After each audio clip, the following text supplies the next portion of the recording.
Goedenavond iedereen. Welkom op deze presentatie van SENS, tweede lezing van het semesterwerk. Vandaag gaan we spreken is de presentatie plant-based workouts. Het gaat over atleten en plantaardige voeding. Want atleten zijn eigenlijk altijd al rolmodellen geweest in onze samenleving. Moeten mensen even enthousiast zijn over wat atleten bereiken als ze zijn over andere dingen, zo de wereld er misschien heel anders uitzien. En er zijn ondertussen eigenlijk al heel veel voorbeelden van veganistische atleten. Scott Jurek is een ultramarathon kampioen. Hij heeft heel veel bekende marathons gelopen, de Bedwater en Red Valley onder andere.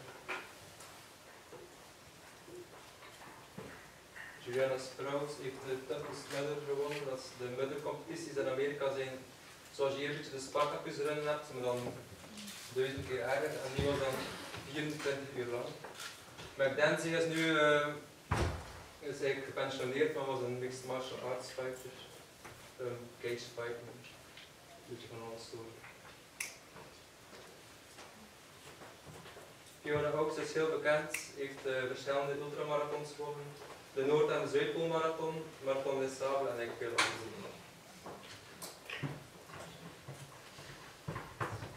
Carl Lewis is waarschijnlijk een van de bekendste veganistische atleten. Hij heeft altijd gezegd dat zijn grootste prestaties geleverd zijn op een plantaardige dieet.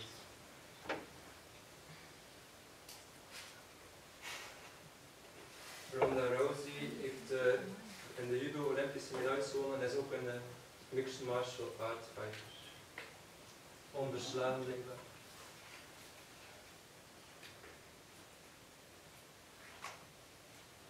David Carter, American football.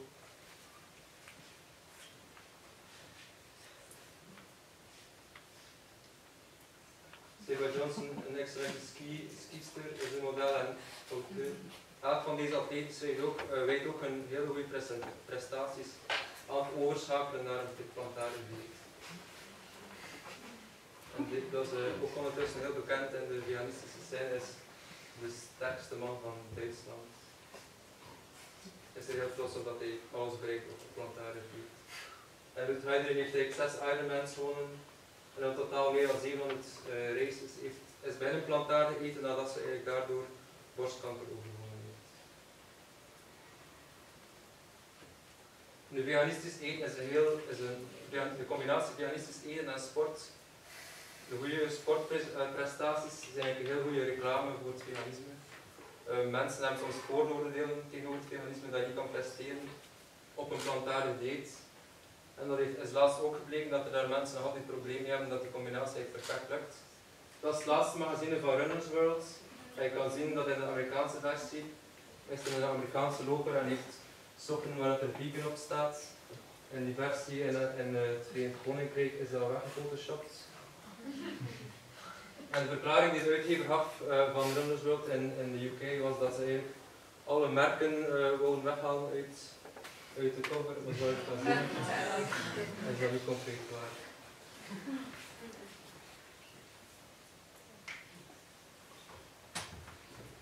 Voordat ik het woord aan Margarita geef, zou ik graag nog 2 boeken willen aanstaan voor mensen die geïnteresseerd zijn in veganistische sport.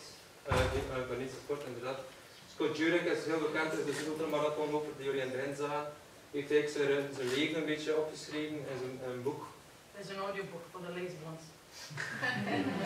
Ik kan dat inderdaad ook luisteren. En er staan ook een paar recepten in. Brandon Brazier heeft eigenlijk een hele Drive is nu een site, drive.com heeft al verschillende boeken gemaakt. Dat is een eerste boek. Hij heeft ook een boek dat specifiek over fitness gaat. En daar staan ook heel veel voedingstips, recepten en voedingswetenschap. Maar dus om een beetje kennis te krijgen over hoe je veganisme combineert met sport, hoef je niet per se naar de Verenigde Staten te gaan. We hebben onze eigen triatleten, perfect sportster Margarita en daar gaan we dan weer.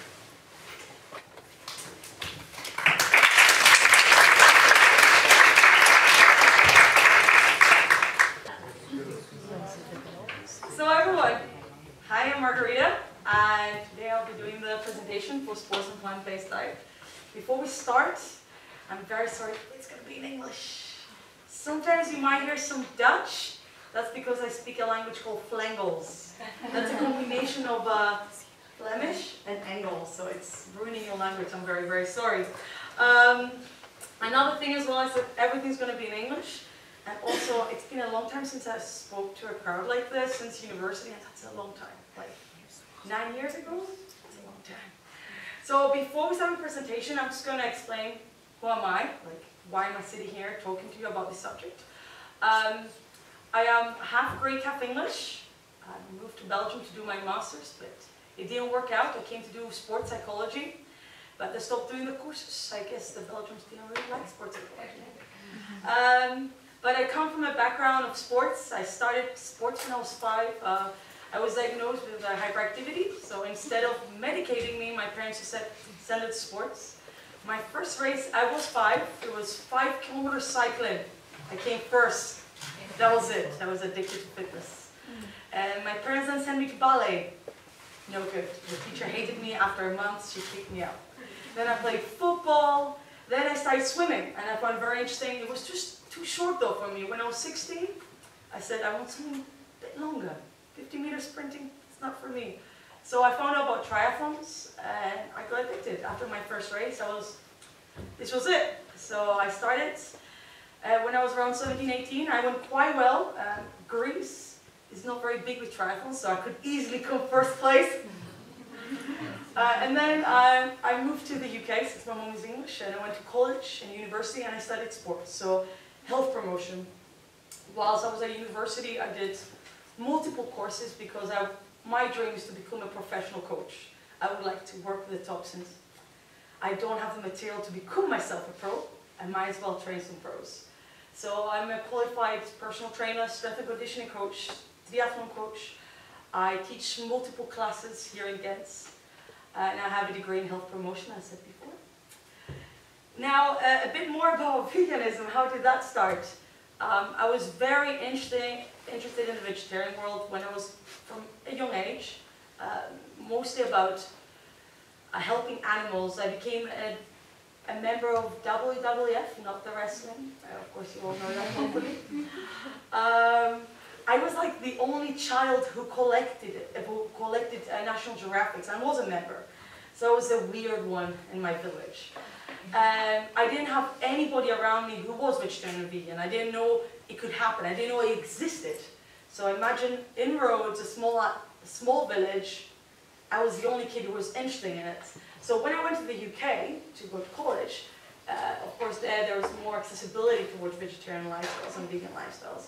So I saw it was, okay, I'll try it 2-3 times a week, because still it was too hard, because everybody tells me I need milk, and everybody tells me I have to have meat to be able to do my sport. But I had a very hard period in my life, and then I was like, oh, screw this, I'm becoming vegetarian. So I became vegetarian, and it was part of me getting better, coming to the bright side. And eventually, with the help and support of friends, I became vegan. So, I forgot to mention, at the moment I do triathlons. I do half Ironmans. Does everybody know what half Ironmans are? Except somebody here who is a triathlete. Does anybody know what a half Ironman is? Okay, I'll explain. So it's triathlon, but Ironman are the longer distances. Half Ironman is 1.9 kilometers swim. You come out the water, you start cycling for 90 kilometers, you leave your bike, and then you run for 21. It's as simple as that. This is an old picture. Guess who I am? No. Where's Wally? Where's Margarita? So that's a half Ironman, so I compete on them. And I also do trail running, but I haven't touched the ultras yet. I'm just between 30 and 40 kilometers at the moment. Hopefully next year going for 55, if I'm strong enough. So all this is going to be from my own experience and my research at university and what I've learned from all this time. So I'm going to go to this one. What we're going to be talking about today. So we're going to start first about having enough calories whilst you're doing sports or everyday living. We'll be talking about the right carbs, carbohydrates. This is subject I would like to talk a bit more, because I get a lot of people coming to me, saying to me, you know what, I'm losing weight, I'm stopping carbs. Then we have fats, then we'll be talking about protein, yes, that protein. If you're vegan, you know the questions you get. Calcium, vitamin D, magnesium, iron, vitamin A, C, E, B, zinc, sorry if I pronounced something wrong. Supplements. Then I'm going to be talking about the frequent questions I get, and then the different bibliography, or this little research I did here. So we're going to start about, again, where's Margarita? Somewhere there to me. About eating enough calories, if you're getting enough calories. Now, remember, I'm talking about this, and it's mostly about sports related, but you can, if you're not really doing a lot of sports, you can make it your own way. How many of you here do sports, by the way? Hands up, who does sports here? Okay, who goes competitions here? Competitions? You did one. Do you go? Some of you do competitions as well. So we have some of you who do sports, so this is going to be quite interesting. So we're going to start about, I'm sorry, I'm going to look at my notes, because I'm really bad at this, I forget. So this is how many calories you need to have. Sports, or if you're not doing sports, is no problem. I'm just trying to read it really quick. So in the next, I'm going to put the next slide, which is the most important. This is a really quick calculation for estimation for daily energy needs. This is very basic, guys. Don't be thinking that, oh my god, this is going to answer all my solutions. This is specialized for me. Because how many calories you need a day depends on your sex, how much fitness you do, your body composition. It all depends. Everybody's different. So you need different calories. But this is just a basic. So you take, for an example, if you're doing moderate activity, heavy activity, or very, very exceptional activity. So taking that, you take how much you weigh, which I'm not going to tell you, and you multiply it, and then you find how many calories you need to take.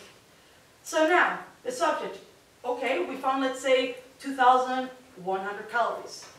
If you want to keep up going with the weight you are, that means if you're eating so many calories, you need to be burning so many calories. If you burn more, that means you need more calories to get the most out of your training. Now, if you want to lose weight, then you have to have a bit less energy, because that's how you learn, how you burn. And if you want to gain weight, then you have to have more. So that's very simple. Everybody knows all this. So I have little recommendations for this, because a lot of people come to me and say to me, Margarita, I'm not sure if I'm having enough calories or if I'm eating too much.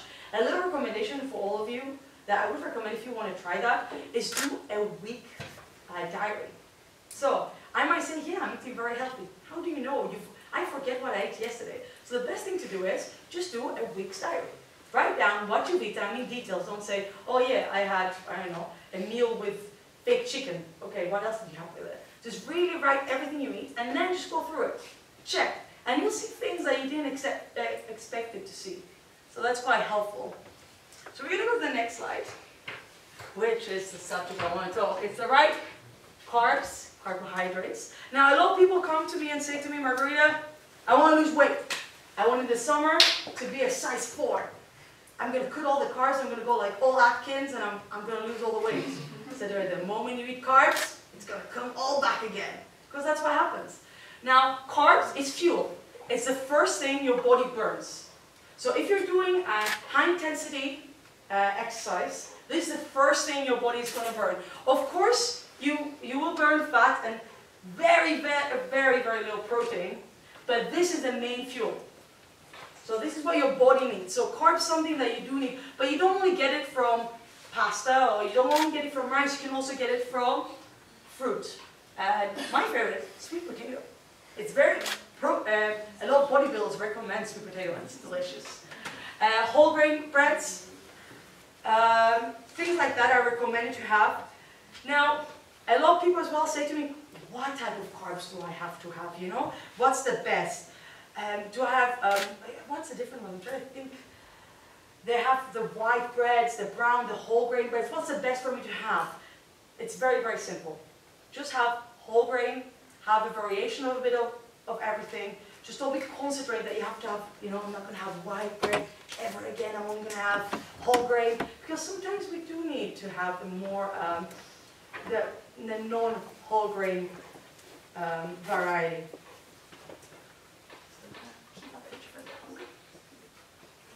I'm going really fast, it's because I'm a bit shaky. And right, so I had to put this because I love carbs, and it's so important when you do sports.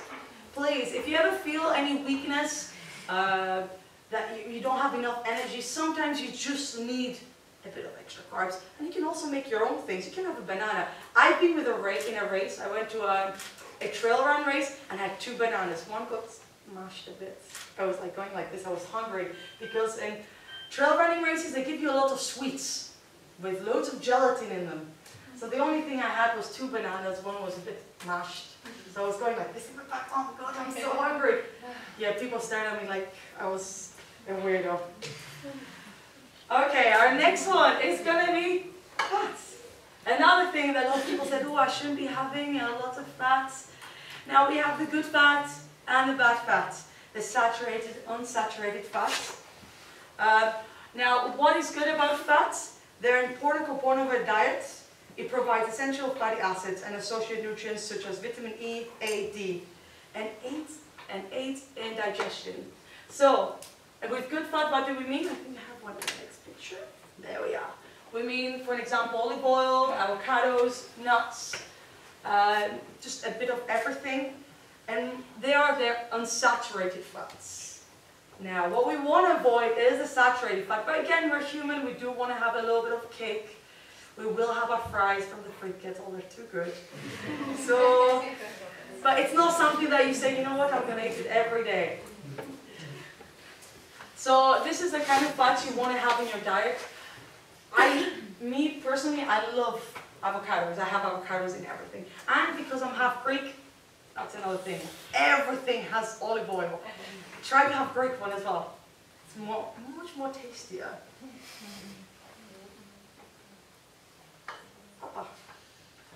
Yeah, we're already in this subject. Now, in this one, we're going to stay a bit longer. Yeah. So, for you who are vegans, how many times did you get? Where do you get your protein? To be honest, I try to be patient because people don't know. Like, when I first went to England, I was like, oh my God, what's vegetarians? What do they eat? So I try to be patient, but sometimes if you turn around and I say to them, yeah, I have strawberries for protein, and they really believe it. Really? No, I don't. It's not true. So yeah, I really like this picture. And I found something cooler at the internet, which is this. Some athletes, some vegan athletes, one of them has, I think, a Skype and a radio station. It talks about veganism. And they made a new phobia called prodephobia. And what it is, it's the phobia of not having enough protein. All these bodybuilders stressing every night, am I having enough protein? And I'm going to be honest with you, in the end of the day, if you have too much protein, do you know what you do with it? You poo it out! So the protein, the big expensives, that even in my gym they sell 50, 60 euros, all these bodybuilders, goes right in the toilet. How to waste money, right?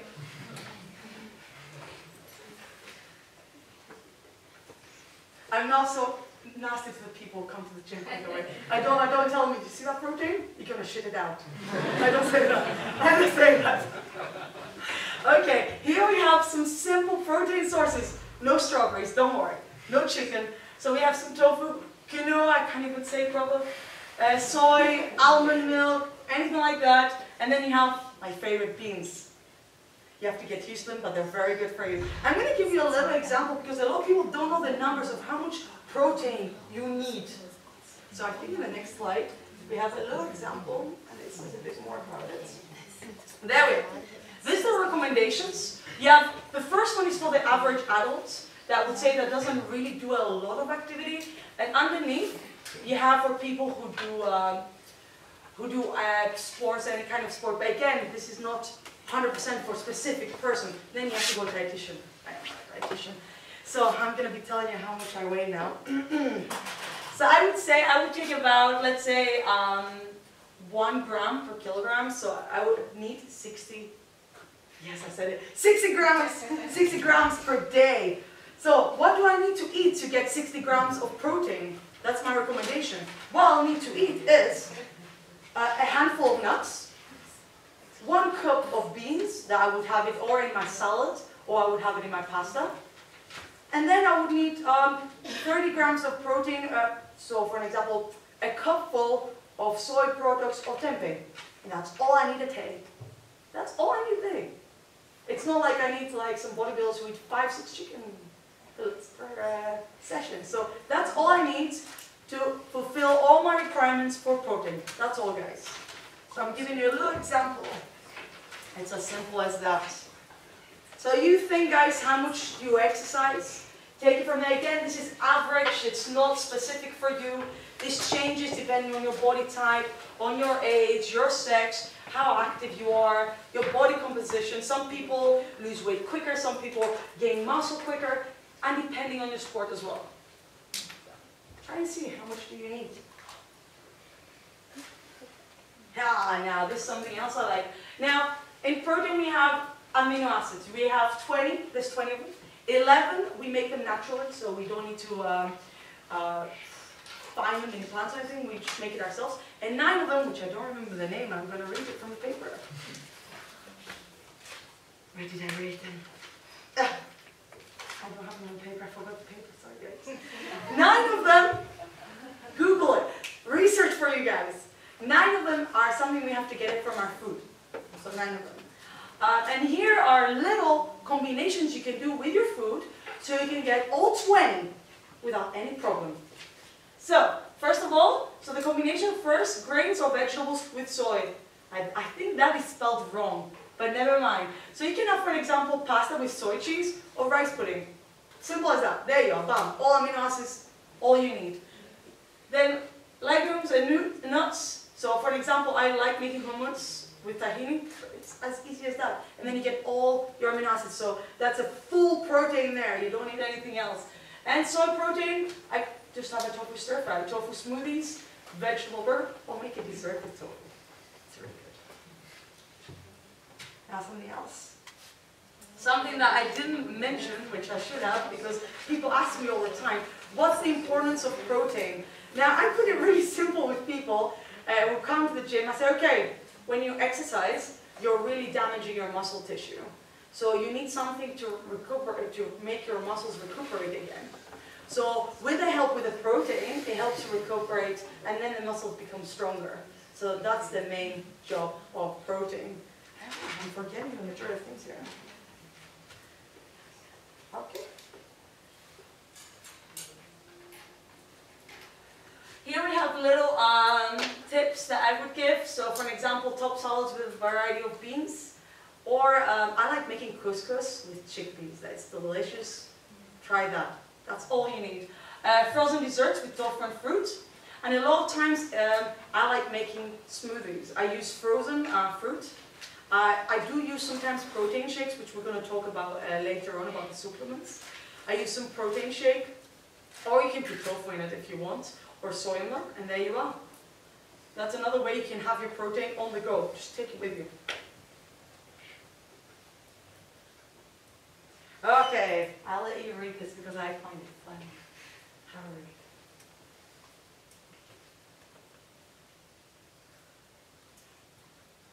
Now, why I personally find it funny, people say, okay, you want to turn vegetarian. Why vegan though? Why? And I always tell them the same thing. Would you ever go underneath, would you ever look at the cow and say, I would like to suck that? Or would you go to a female of your own species and say, oh, okay, you might say that, but in a different way. But anyway, I wouldn't see a cow and say, yeah, I would like to go like this and get this milk and drink it. So why should I? And a lot of people say, okay, okay. And I said, I'm not interested in the flavor. And also, I don't need to have milk to get the calcium that I need. So of course, we all know from crazy American adverts like milk, and they have that milk mustache, and it's disgusting. And they say they promote health bone, and they promote all the cattle with the big businessmen there in America, with all the big amazing farms they have. They're not even farms. What would you call them? Not farms. factories, yeah, that's a better word, the big factories, and they have numbers of thingies because they don't even treat them, they don't treat them like anything. Changing subject. Calcium is very important for bone health. It's something that everybody has to have. It doesn't matter if you are doing sport or not. And they are very connected with vitamin D and magnesium, so we're going to be talking about it a bit further on. So I'm going to put it at the next slide because I'm going to be showing some of the calcium-rich sources. So, kale, broccoli. Broccoli here is often, broccoli is a very good vegetable you can have. That is tahini. I know it doesn't really look like it. Yeah, tofu I said before, and different types of soy milks, and normally they're enriched. They have extra as well sometimes. Depends where you buy it from. Something else as well that I haven't really put in here is leafy greens, which can also contain vitamin K and vitamin A. There's too many things to talk about. Now that's something else that I found interesting, and I've even written it down. I want you to guess how much percentage does our, for example, our intestines absorb from milk? How much percentage do you think they absorb? Anybody? So, calcium absorption. Yeah, here are the numbers. This is the vegan, different food you can have. How much do you think you absorb from milk? It's not that bad. I want to see if anybody knows. So if you're drinking milk, how much of that is absorbed? Does anybody know? Yeah? I think nothing, because I read somewhere that there's something else in milk that needs calcium to be... No, you still absorb. It does absorb. But it's not as much as 50. It's more in the middle. I would say like between 25 and 30. So even in plant-based, you can absorb more by having black soy. They wrote black soy, I don't know why. Collards, that's supposed to be collards, kale, and okra. They are high in calcium. So you can absorb more than from milk. So that's a nice little example, I think. Again, the two vitamins, magnesium is a mineral. Them two are very associated with bone health, so that's why I put them together. So you have the vitamin D, and where can you find the vitamin D? As you all know, everybody about the sun, and you can get it from the sunlight. Now, this is a little detail I found about vitamin D. When you're Caucasian, you can get vitamin D from the sun all year round. You can even get vitamin D in the winter. If you're dark-skinned, in the winter you don't get enough vitamin D. So then you do need to get, all have fortified food or multivitamins or vitamins that are specialized in vitamin D. So for an example, in Norway, because now they had a big immigration going over there, everybody who comes from Africa have problems with vitamin D. For that reason, because there's not enough sun, they don't get sun all year round, so they have vitamin D deficiencies. So I think that's quite interesting. So as a Caucasian, all year round, if the sun sees you for a bit, it's fine, but in the summer, please don't go between 11 and 4 o'clock. It's mostly before that. And it's not for an hour sitting in the sun. It's more like 20 minutes. And then we have magnesium. Again, as I said, them two are connected with calcium. It's a picture. You don't really have that, do you guys? A jack potato here in Belgium. It's not a really big thing, is it? They're awesome. As you can see, it's my first time talking to people like this, so I'm very sorry. So here I have some little tips for optimizing bone health. So having adequate calcium from a variety of plants, again, is the same. Whatever you eat, so if you're having carbs or protein, have it from a different variety. So don't be just eating mushrooms when you're having protein. Mushrooms, mushrooms, mushrooms, and nothing else. Have that variation. So maintain adequate vitamin D. You don't want to be without it. It's very important. Mostly, I find myself personally, I do blood tests twice a year. And I find if I do my blood test in winter, I do find that I'm a bit under in vitamin D, just because there's not enough sun. But my doctor says it's fine, so. Incorporate leafy, I didn't do it correctly, sorry guys. I'm half English, right? That's my Greek side writing that. And the U, 2, that's supposed to be 2. Limit caffeine intake to 1 or 2 cups. And alcohol in moderation. These little ideas you can do just to optimize your bone health. Again, they are the same for athletes or non-athletes, just so you all know. If I have something specific for athletes, it will be said. Now, iron. Here's a little variation of things you can have that will give you enough iron. Now, I need to read a bit more about this to you here. So iron is a substance in our red blood cells that is responsible for transporting oxygen from your lungs throughout your body. Now, we have 2 types of iron, non-HEMA and HEMA. Non-HEMA comes from things that are, HEMA is EMA, blood. So it comes from things that doesn't have blood, so all your plant-based. And EMA is things that come from animal. So what happens when we eat something that is high on iron, so for an example, I'm having tofu, and I only absorb between 2 and 20% of that is absorbed into iron. Now, from HEMA, absorbs 15 to 35%. But with the correct combinations, you can make that 2 to 20% double. So it's doing the right combinations. Now, iron, mostly for women, is a very important thing to have because of a lot of blood loss, mostly if you're doing a lot of sports. So this is something you have to be very, very careful. I had a girl who had problems with anemia, and she really wanted to try to be a vegetarian, not even vegan, and she still struggled. But I just gave her some support by giving her the right combinations and not give up, just eat correctly. The last time I spoke to her, she was feeling fine, but it's something that takes a bit more time if you do have problems with iron deficiency. Yeah, spinach. I have some little explanations how much you can get iron. So spinach, everybody knows that it's known that it's very good in iron. It's 1 cup at 6.4 milligrams. Dark chocolate, 100 grams at 6.3 milligrams. Should eat chocolate all day then. Dried apricots, a half a cup, is about 2 milligrams. It's as simple as that.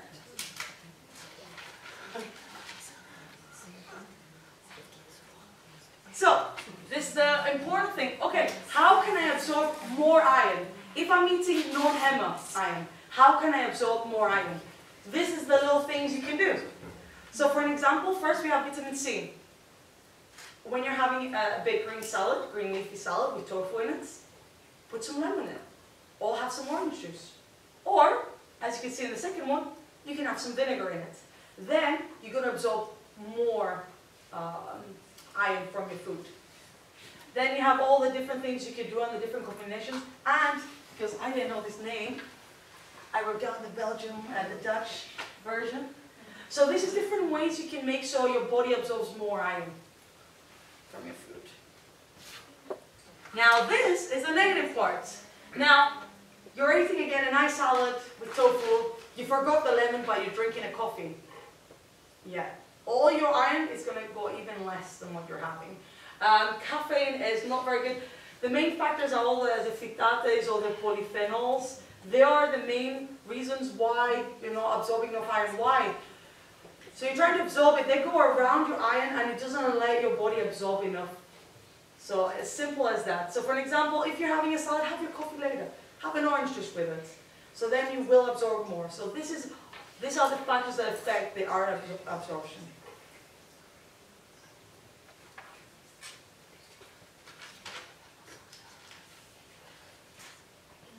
Now, as I said before, with sports, the same thing. You have to be very careful when you do sports. Just be very careful when you eat, like, little things. Salad is really easy. If I'm on the go, if I need to go to work, or a lot of times I make green smoothies, or I take a big salad with me with all the things I need inside. So I'll have a massive salad with brown rice, with tofu. I would have some lemon on it, some olives, some olive oil, of course, avocados. Fill it all up and just take it with me. And then I have everything I need, not only from iron, but protein and carbs and so on. But no vegetables and no nuts? Where? With the iron? Yeah, there's quite a lot. The thing is, I couldn't put all the pictures of different things. I have a list, I have a book with me, so for the end I'm going to go through questions. I have a very good book with me, which I would recommend it to anybody who does sports. And every detail is there for all the kinds of nuts that's in it. I'm just putting like some pictures and going through it. Otherwise I'll be going through all the food.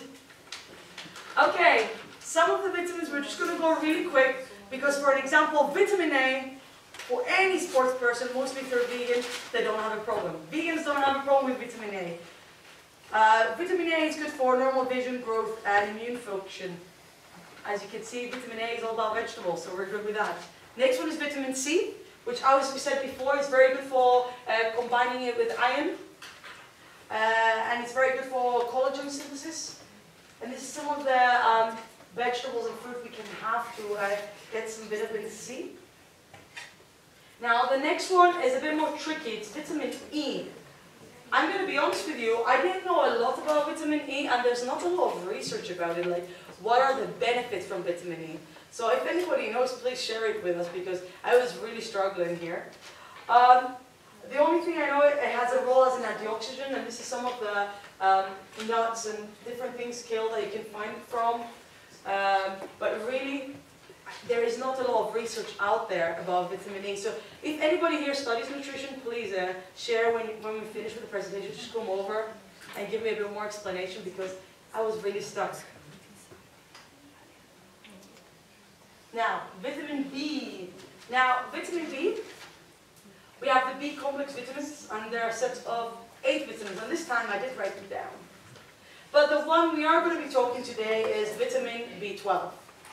Does anybody here know vitamin B12? If you're vegans, you know it's a pain in the backside. For people who don't know what vitamin B12 is, it's very simple. It's one of the few vitamins the vegans can't get. We can't find anything in nature in B12. There are some people, some books that said yes, you can, but the problem is the kind of B12 that the vegetables and they're providing wasn't absorbed by the human body.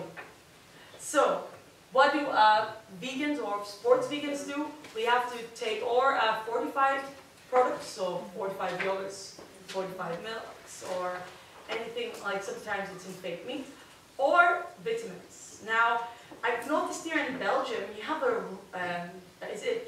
law about your vitamins doesn't have a lot of milligrams in it compared to other countries. Does anybody know about this? So for an example, they don't allow that big amounts of milligrams in your multivitamins. That's why I was told by a vegan here, because I was trying to find a specific one of B12 and I couldn't find it anywhere. So when I went to the UK, I bought them, and they're quite high in the the amount of B12 in them in one is bigger than I could find here in Belgium.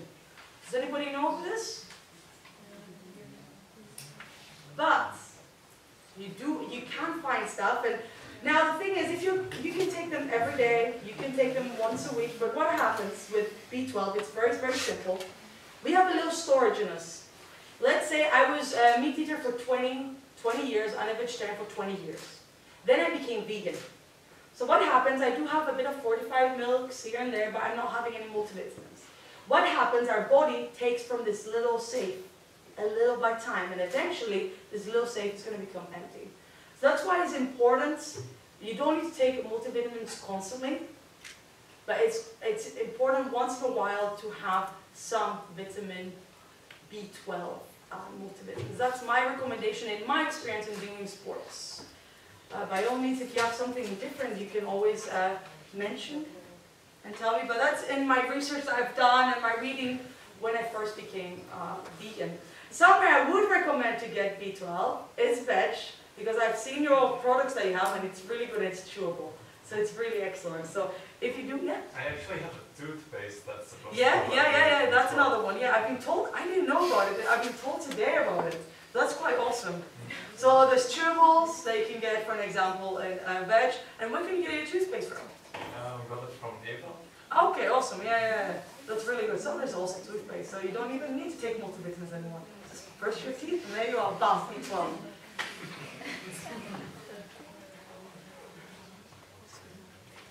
Now I'm not going to be mentioning a lot of minerals. I'm just going to mention zinc because I've seen that a lot of sports people are very interested in zinc. I'm going to say what it says here. It's often low in both athletes and vegetarians because you can absorb zinc very well from vegetables. Because of the high phytate concentration in plant foods. But again, if you do eat enough zinc vegetables or juices, you will get enough of it. It's just, you just need to be very, very careful that you have enough of it. You've seen broccoli in nearly every time we had a vitamin picture, we had a broccoli. So if you had broccoli, you'll be fine. Bodybuilders do it all the time. So I said vegetarians and athletes, so this is a very important thing to research a bit more. I said, here is very, very basic. I'm not giving you too many details. I am not a dietitian. I'm just, I did sports and nutrition, basic nutrition.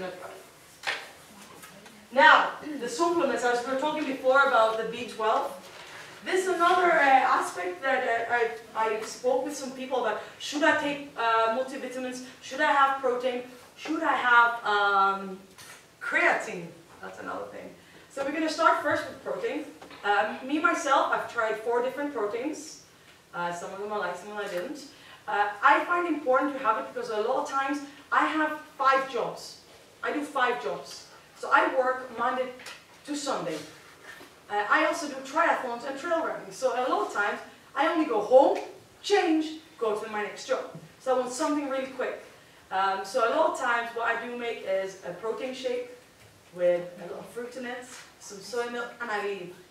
So me personally, I do like using protein shakes, but I am not the kind of person who uses protein shakes twice a day. Like, I have to have so much protein and so much calculation because, yeah, I think that's a bit too far, personally, and in my experience, I just have enough when I feel like I need it. Then multivitamins, again, same thing. B12, I do recommend it, mostly if you do sports. Another thing that I also recommend that I didn't say before, if you do get vitamin D, please be very, very careful because I've written it here down. If you look at your little box in the back, there's 2 different types of vitamin B, vitamin D3 and vitamin D2. It's scientifically proven recently that D2 doesn't do any effects. So if you see your multivitamins, if you do have any, check your vitamin D, if there's a 2 or 3. 3 is what you want to go for. The 2 is recently shown that it doesn't have any effect to the body. So if you do take any things like that. Now for iron, yeah, personally I don't have any experience with anemia or any iron deficiency. I didn't bring my test results. I have to say, when my doctor saw my test results, they didn't believe I was vegan. I'm going to be honest with you. I didn't have any problems with iron. The only issue I only had was the vitamin D. And that was because it was winter. Multivitamins, again, if you've been very ill for a long time, you can always have a bit, but you shouldn't be dependent on vitamins, guys. You want to try to eat all your nutrients you need, except B12, of course, through your plant fuel diet, instead of relying on all these pills, because first of all, they cost you so much money, and it's better to eat the real thing. And the last part that I had people asking me is creatine. Now, it's scientifically proven that long-distance athletes don't get anything out of creatine.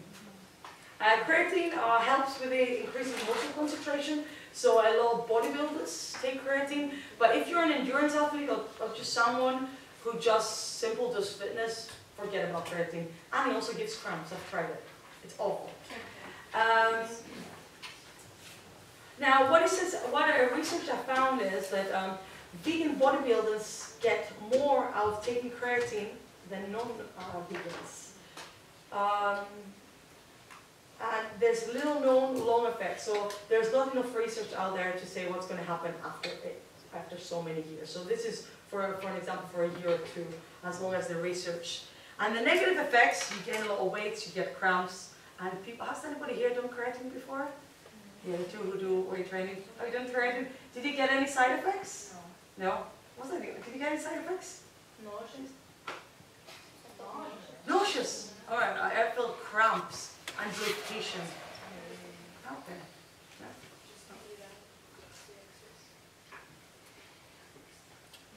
Alright, frequent questions. So I'm going to let you see this nice little picture. It's me running away from the gym, having all these questions asked. Oh, the most important, oh my god, this tastes so good. I'm like, I'm so happy for you, enjoy it. It's been, last year, my work had a party. So, of course, I was a good vegan, and I was like, 2 months before, guys, I'm vegan, and I explain every detail. I go to the party, egg noodles. Yes, I was really, really pleased, but I already ate before I went, so I was prepared for it. So this is different questions I get by mostly athletes, coaches, and just regular gym people who just come to the gym. I'm sure a lot of you, if you are vegan, get similar questions. Now, the sad thing is, I know personally a girl who's in the national Belgium team for triathlons. She was vegetarian, considering becoming vegan. And last year, her coach said, if you don't turn pescatarian, I'm going to kick you out of the team. Yeah, and so now she has to have fish, otherwise she'll be kicked out of the team. So it's not only in everyday life, coaches are still thinking like that. Even with all the research, all the education they've had, they still don't know any better. So imagine that girl that really wants to turn vegan, but it's between her eating habits and her career in triathlon. So we had a big discussion about it, and she was really, really upset. But you can imagine when somebody like that has that kind of knowledge, how do you expect normal people who don't work in the sports world to know any better? So now slowly we're getting more people in the sports sector, professional level. I'm not one of them. Damn it. That are becoming vegan, that are showing the difference. Like, you can be vegan and be a high-level athlete.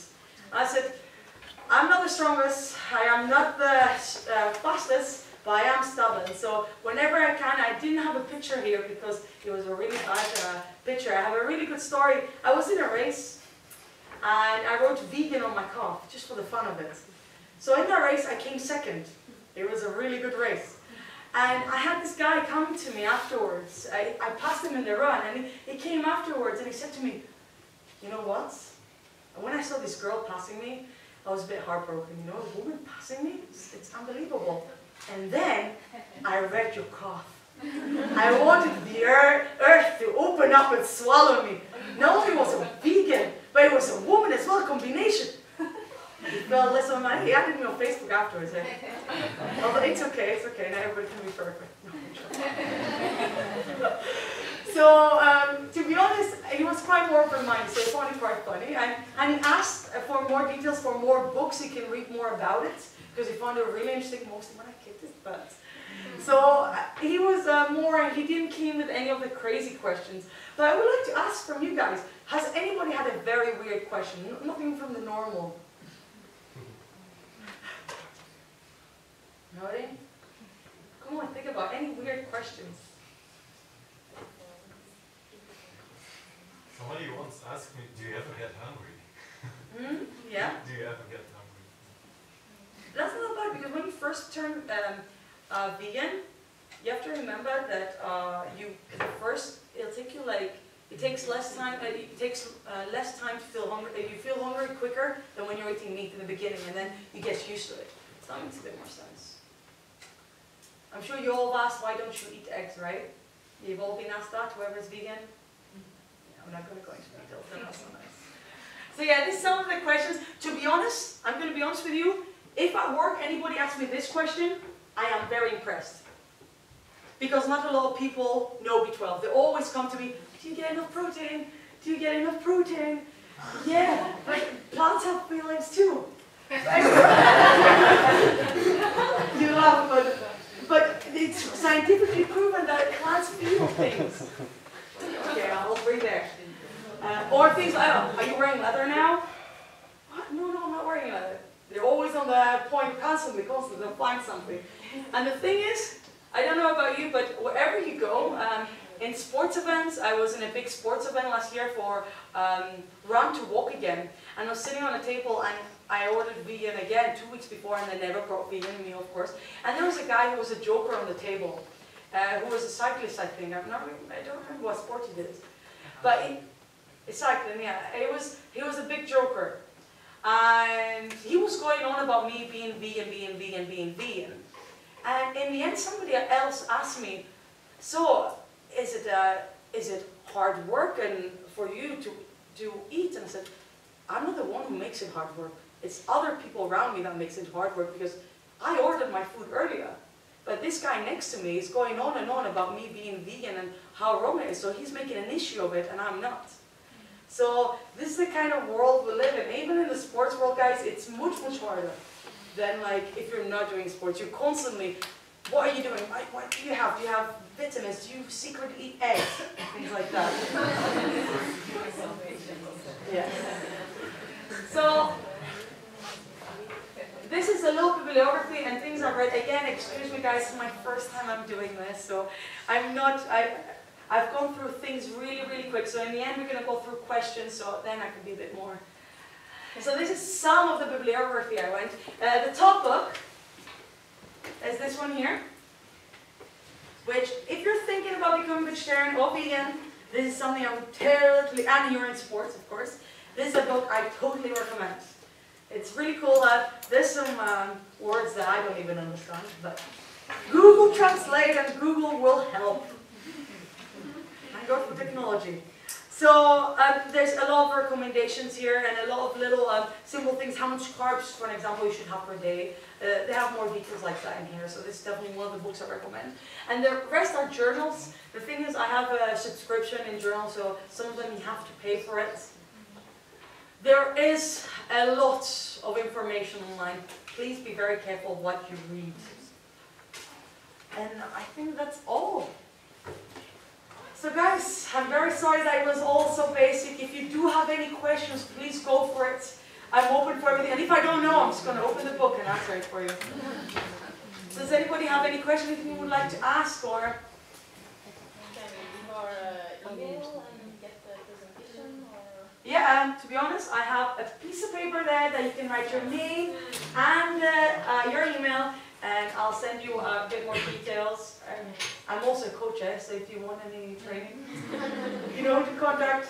Any other questions, anything you would like to ask us? I didn't understand, you say iron. Yeah.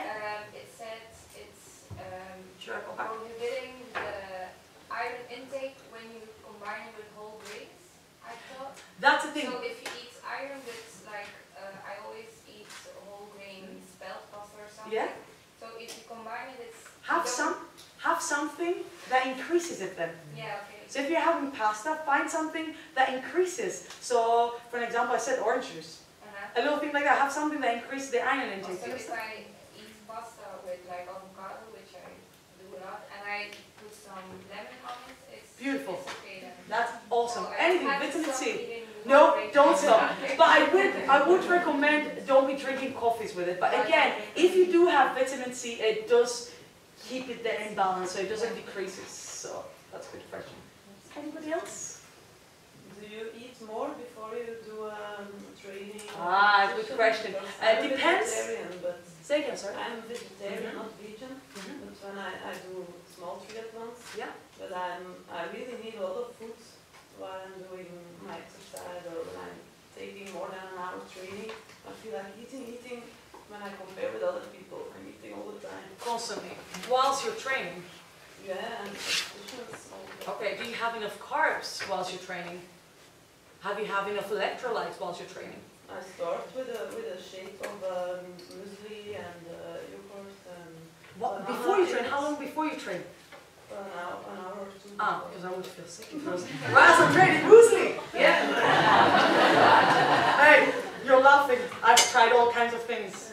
I've been to a race, I don't drink cola. And this is a beginner's mistake, and I'm a triathlon coach. I coach teams. And I went to a triathlon race. It was 40 degrees, and there was Coke there. And I said, maybe if I drink this, I'll get this energy. I was farting all the way to the race. Most of the time when you do a triathlon and you use the normal liquids like you change to Coca, you have to drink it to the finish and not something else. What I would say is, first of all, that was my mistake. If you're not used to drinking Coca-Cola during your training, don't drink it on the competition. That was the but I know some ultra marathon. Yeah. And they say normally you don't have to drink it in normal life, and then when you need it, when you do an ultra marathon or something, and then you drink it, you can have the best energy. I disagree. Maybe if you're training, then you might have it during training. Because if you're not used to it, I don't eat, by the way, I don't eat sugars. I eat only natural sugar, so I would have agave or fructose. I don't have a white granulated sugar. It's cancer. I'm telling you. It's awful things to have. Even if you're doing endurance, you don't need it. So maybe they have it during training. Because if you're not used to drinking cola, if you do have it in a race, your stomach, this is one of the biggest rules you do in races. Don't have something that you don't have whilst you're training. Now for you, maybe you need to find a better source of carbs whilst you're training. You're burning too much, maybe you're not having enough. So whilst you're training, trying to find a liquid maybe that's a bit easier than just running with loads of bars and stuff. Or a banana. I have a banana everywhere and normally it's smashed everywhere and my bags are disgusting. I threw a bag not that long ago because it had a mashed fruit in it. Because you were gonna ask something. Yeah, I wanted to say just to be careful when you think the toothpaste with the vitamin B12 is a source, because you would actually have to swallow the toothpaste, because vitamin B12, in order to get absorbed, has to hatch in the stomach with the intrinsic factor, and just having the toothpaste and using it and spitting it out again does not give you any vitamin. Awesome, thank you for that. There we are. I'm going to be Googling. Thank you for that. Yeah, your body absorbs B12 through your small intestine, and there's also B12 in Marmite. You're English, so Marmite, you know? Yeah, I know Marmite, yes. But that's 45 B12, yeah. There's all the whole series. So, now Marmite, but have you ever had Marmite? Yes. Okay, it's a love or hate. I hate it. It's just the smell of it makes it's a spread. It's a vegetable spread. It's Australian American. If you haven't tried, just do it for the fun. And when you try it, give it to your friends so you have it. It's really disgusting. It's not like that. Yeah, of course. It's the same as tamari. Anybody else has any questions I can help with? Sports related, anybody? Because we could go a bit more into sports. Yeah. I was wondering if you do sports, and you were just comparing the nutrition, so the meat and vegan, not thinking about all the pain of the animals and stuff. Yeah. Okay. Can you say that vegan is better, or it's the same, or it's worse? Okay, that's another thing that I was reading quite a lot. It's really hard. There's been a lot of research. Still, they haven't got an answer. Really, they don't have an answer. Again, some say that it's personal. For some people, it works better than others. There is not enough. There's not enough research for that. For some people, it works better than others. You have people who run 100 kilometers on a raw vegan diet, and there's other people who think about, like, I would die halfway. So I think it's, at the moment, we don't have enough research, so I would go, personally. For me, I want to do eventually ultramarathons, and I'll be doing them all on a vegan diet. So, if you're eating, the thing is, today I'm just giving you a basic of the importance of the different vitamins. I didn't give you a lot of details. Again, it's my first time. I'm very sorry, guys. I forget. But this is like the important vitamins that everybody should have. So if you're following all this, all the important vitamins, then you'll be fine. You'll be able to complete any sports. As I said, I'm doing an endurance sport.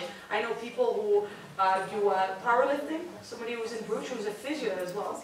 And he's a powerlifter, and he's a vegan, and he's quite a big guy. And as you saw in the pictures before, there's a lot of professional athletes, mostly from America, Canada, or England, not a lot, who are to a high level with, and they're healthy. Anything else, guys? Anything I didn't explain properly, you like more details? What do you eat before the competition? Personally, alright, depends what I've been eating the most. The most important thing is when you go to a competition, people say you have to eat exactly this, and I don't go with numbers. I just eat what I feel more comfortable, what I'm used to. So a lot of times, at the moment, my main breakfast is our muesli, or I'll have a shake. Something I will avoid is I won't be having a lot of soy products. So I will have, like for example, dry toast with peanut butter and chocolates. I love peanut butter and chocolate. Please try it. And bananas on top. It's amazing. It's amazing. Or again, sometimes I will have porridge, depends how my stomach feels. A lot of bananas, I eat a lot of them. So again, depends on the season, what I've been eating mostly, it changes. So, for example, what do you eat? Because I know you do triathlons. What do you eat before a competition? You have something specific? Pasta. Well, in the morning? Yes.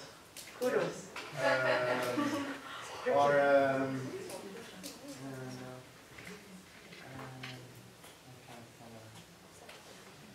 Pasta, that's... So veal, you eat carbs before a race? Carb loading. Havermalt, yeah. That's porridge. But not, when I was training for my Ironman, I eat much vegetables, but also much meat. Yeah.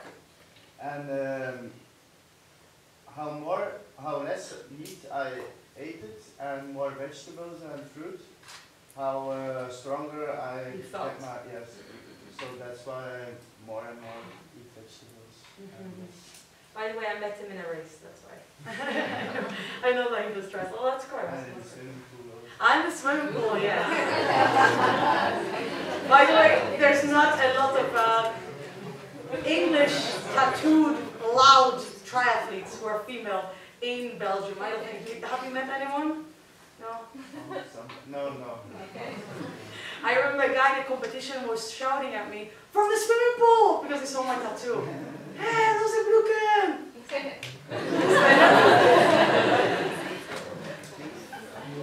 Yeah. I have a practical question actually. Yeah.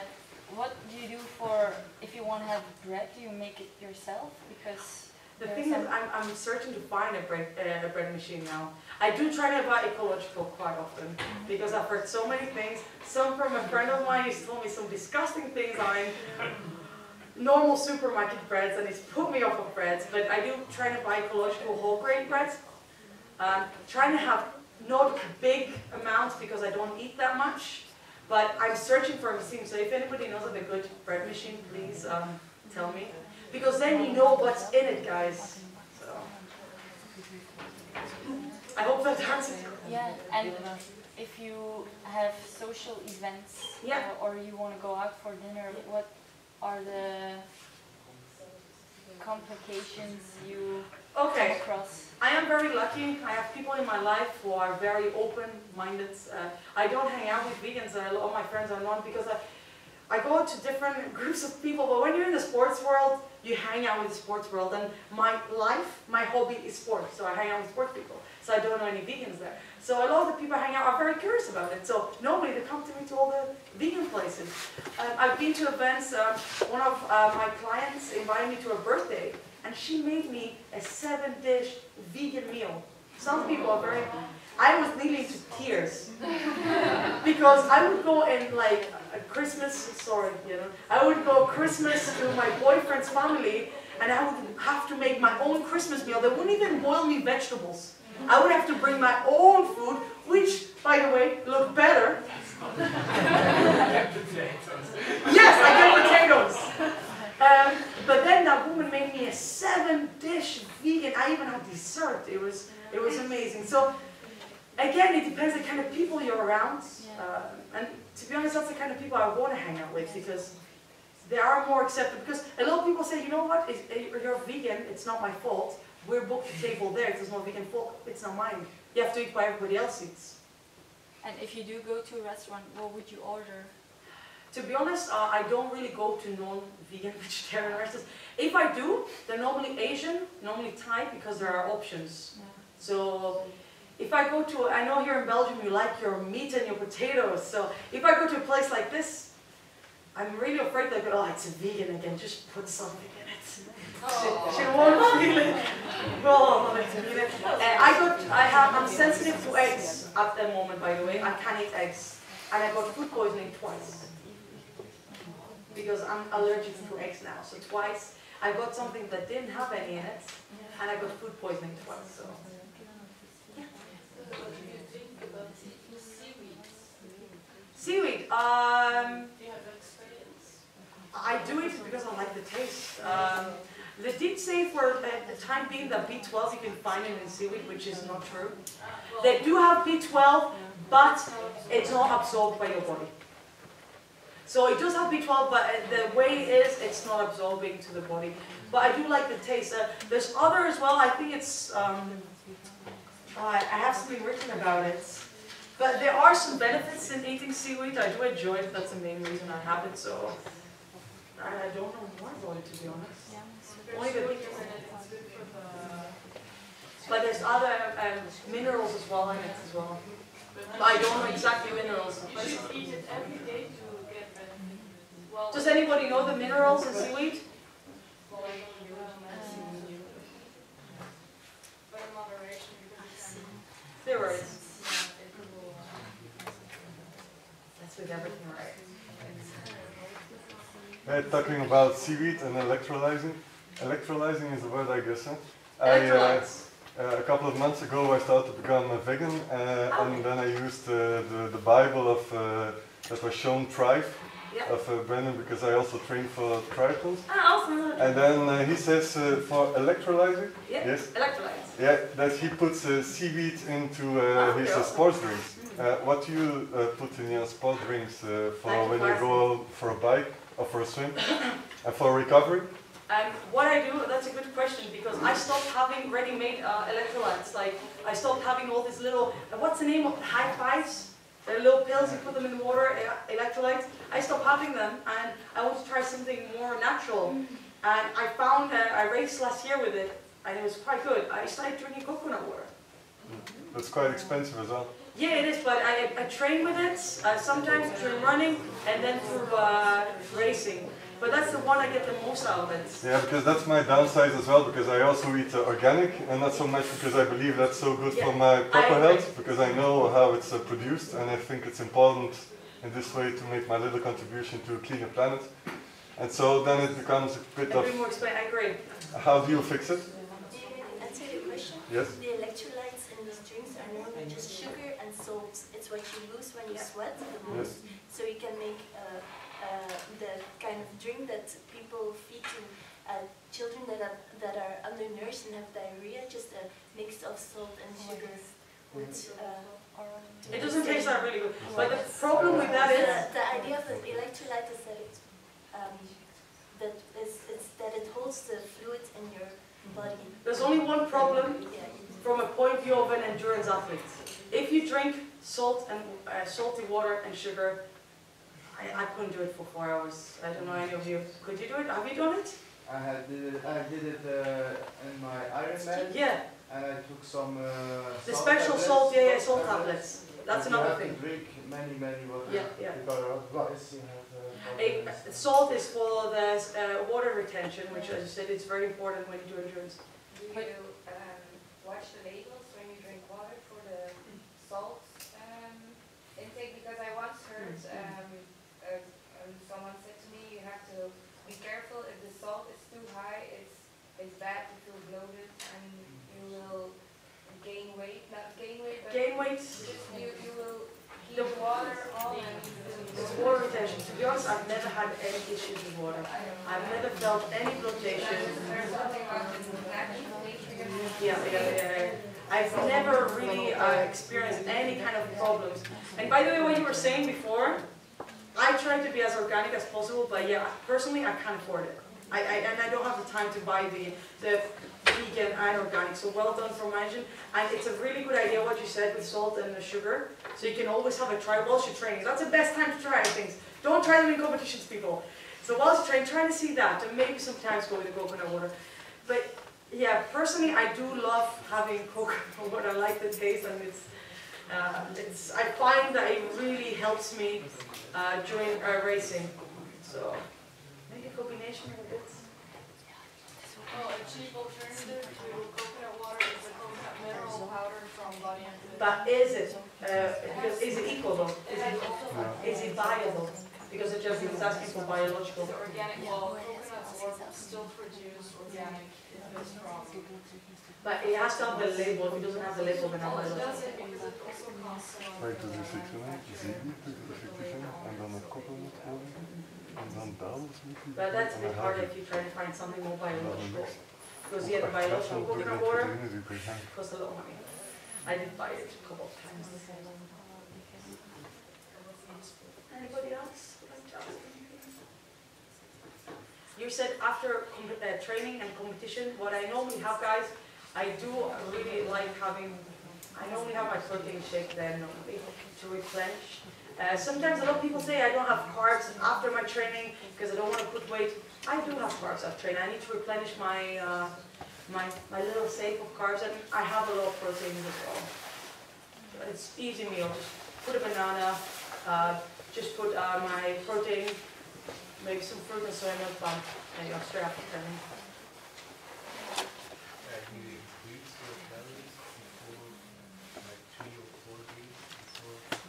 I increase carbs. I do a bit of carb loading. Do you do a bit of carb loading? Just slightly carb loading. I don't do the extreme, like I know some people carb loading, they do 3 days of eating just pasta and pasta and pasta. No, I don't do that, but I do eat more carbs before race. And when I do train heavier, I do increase the calories as well. So when I train, there was a period when I was training for my trail running that was finished, I did it in September. There are sometimes I would have 3,000 to 4,000 calories a day. Yeah, but I would go 4 to 5 hours running in the mountains. So. Anybody else? I said, guys, just so you know, I am not a professor.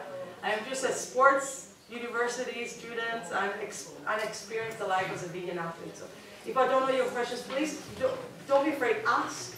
And we can find a way to find it. Which milk you use instead of cow milk? What I use? I use a mixture of different milks. I would use soy milk, rice milk, almond milk, coconut milk, variation.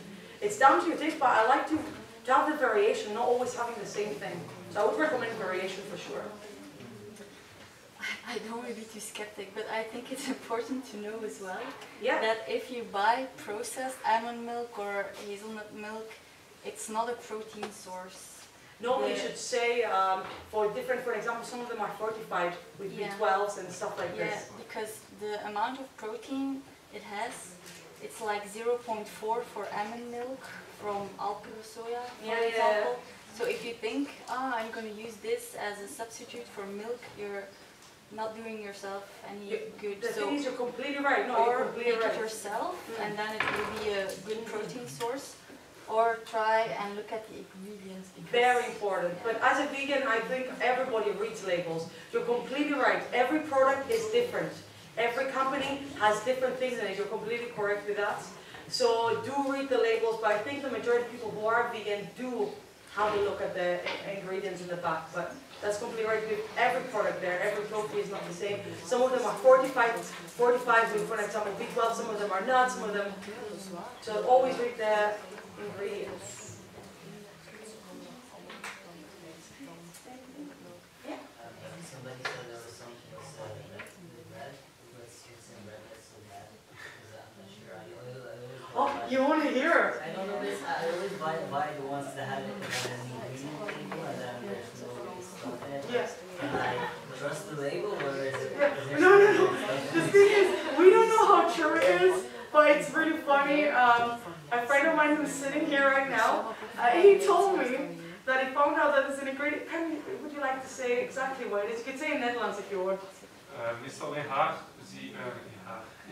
in brood schrijven ze bij de ingrediënten. The cheap stuff, right? Meelverbeteraar, schaamverbeteraar en ik denk dat L-theïne is of zoiets.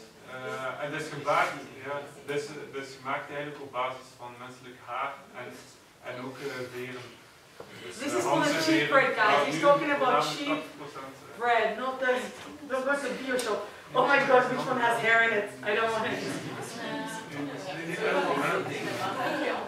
But I think things like that, it really is a research. I didn't read it in any books. I didn't find it in any articles or journals. He just told me and put me off bread. Ah, it's pig's hair. There we are. Nee, maar ook mensen gaan 80% van nu en het product wordt geïmporteerd uit China. So eat bio bread. Bio bread or make your own. Hey, if you have a good recommendation for a bread machine, please tell me.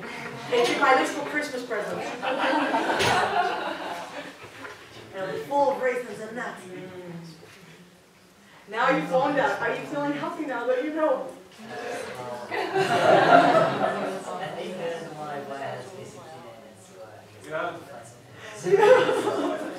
Again, research it because this is just the word going around. We have to research things like that. It's like I still have people who don't know what gelatin is, by the way. Do you know there's people out there that don't know what gelatin is? I'm not joking. They really don't know. I said, okay, fair enough, you don't know E120, but gelatin. So all these nice sweets that they give you in races, they're full of candy. So first of all, you're not fueling your athletes with correct nutrients, like sugar, which is not needed. They're also full of gelatin, and they haven't got a clue. And they're like, oh, really, it's a massive ball of bones and things. Mogelijk? E120. It's lice. It's a cactus, little bug in the cactus, and it's E120. But people don't, hey, this bug burgers nowadays, they don't care about it, and some people don't care. They put it next to the vegetarian stuff as well. Because it's good for the... Anything else, guys? A little discussion between us. So again, guys, I think that's all for questions.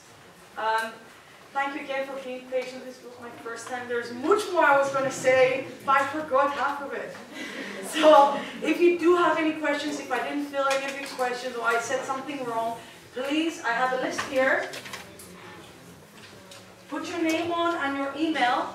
I'm going to email you back. Any questions? If I said anything wrong, please correct me. I'm always learning. I like learning. If you have interest for training, I will give free advice. Don't worry, I won't charge you per hour. So just write your name here in the email and you can stay in contact. Thank you very much, guys.